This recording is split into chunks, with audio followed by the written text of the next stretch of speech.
मित्रों, सागर वंदे।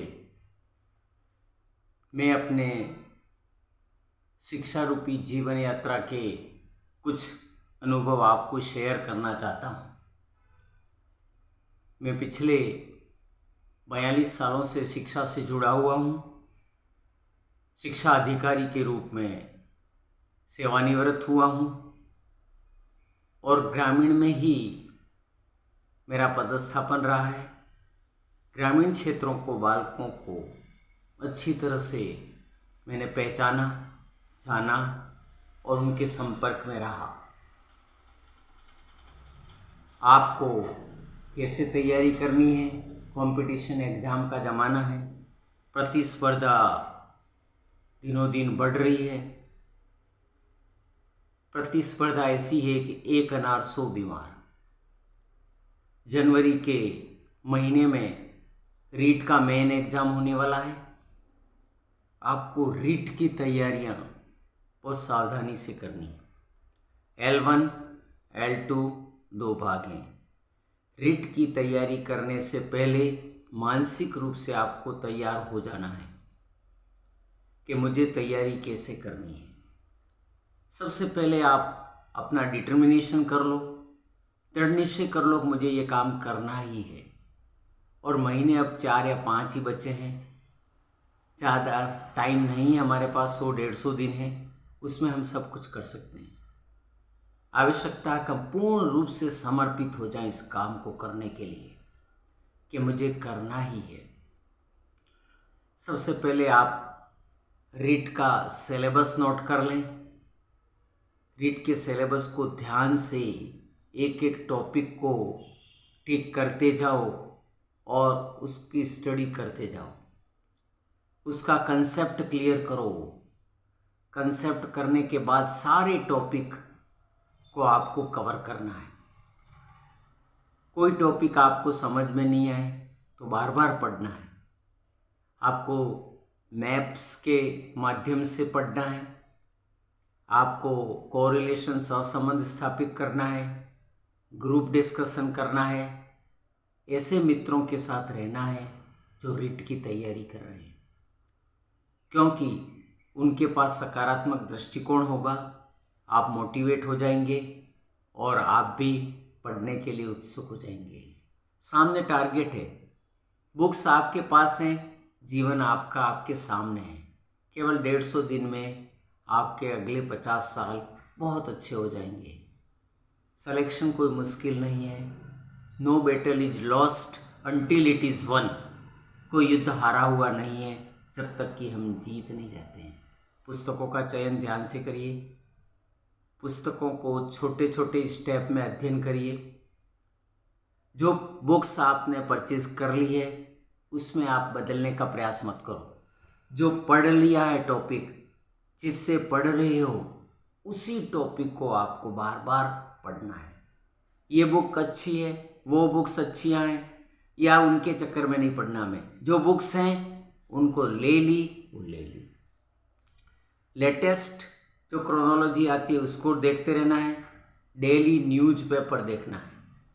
गवर्नमेंट की जितनी स्कीम है, राज्य सरकार की, केंद्र सरकार की, जो जन कल्याणकारी योजना है, उनका अध्ययन करना बहुत आवश्यक है।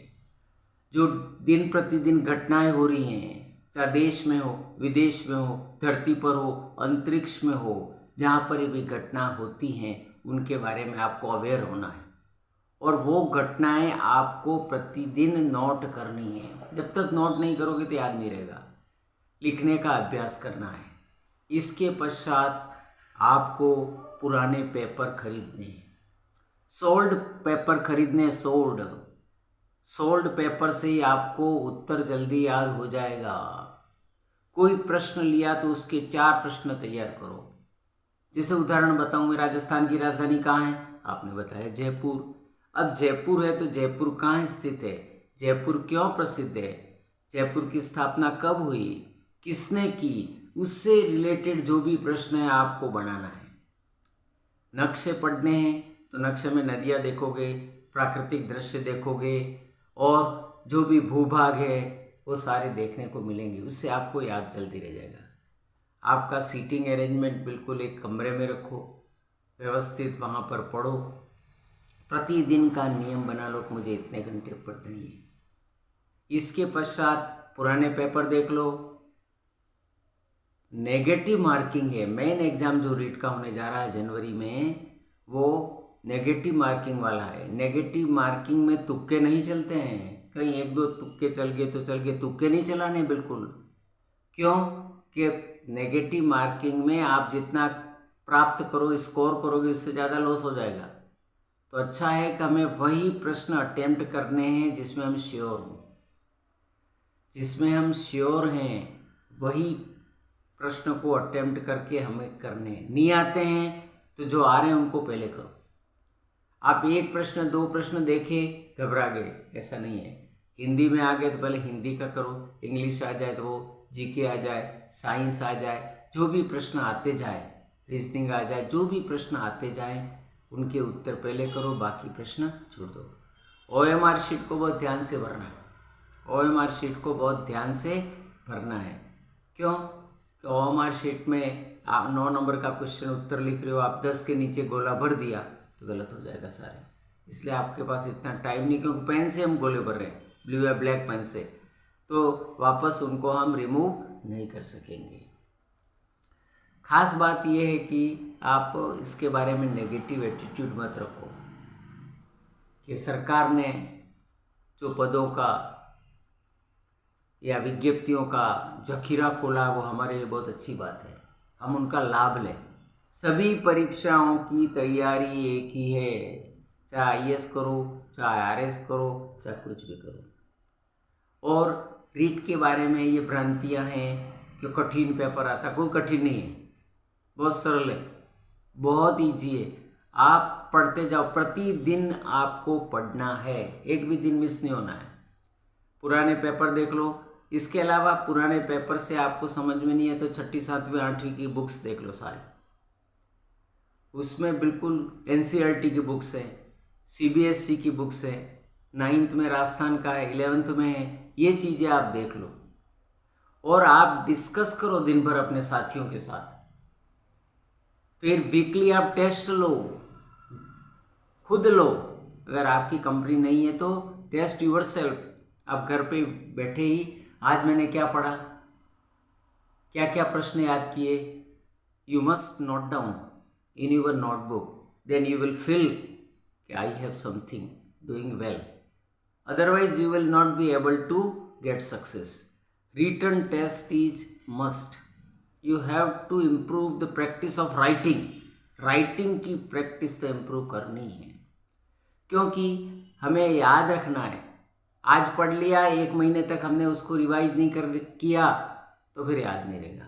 You have to revise again and again after 2 days 3 days, 2 या 3 दिन में जब भी आपको चांस मिले तब आपको पढ़ना है। इसके अलावा परीक्षा के बारे में आपको बार बार वही मानसिक तन मन सब कुछ आप उसमें लगा दो तो परीक्षा कोई कठिन नहीं है। लेकिन अभ्यास की आवश्यकता, केवल पढ़ने से काम नहीं चलेगा, उसको रिटन टेस्ट लेना है, उसको रीमेमोराइज करना है। आप रीमेमोराइज करते हो कि नहीं, मैंने क्या पढ़ा, आज कुछ पढ़ा तो लिखो, कितना याद रहा। आपने कुछ पढ़ा तो अपने मित्रों से डिस्कस करो। जितना आप डिस्कस करोगे उतनी मेमोरी आपकी शार्प हो जाएगी और जो आपने तैयार किया पूर्ण रूप से याद रहेगा। इसलिए मैं आपसे अपेक्षा करता हूँ, इसी शुभकामनाओं के साथ सतत संघर्ष करते रहे, आपकी सफलता सुनिश्चित है। धन्यवाद।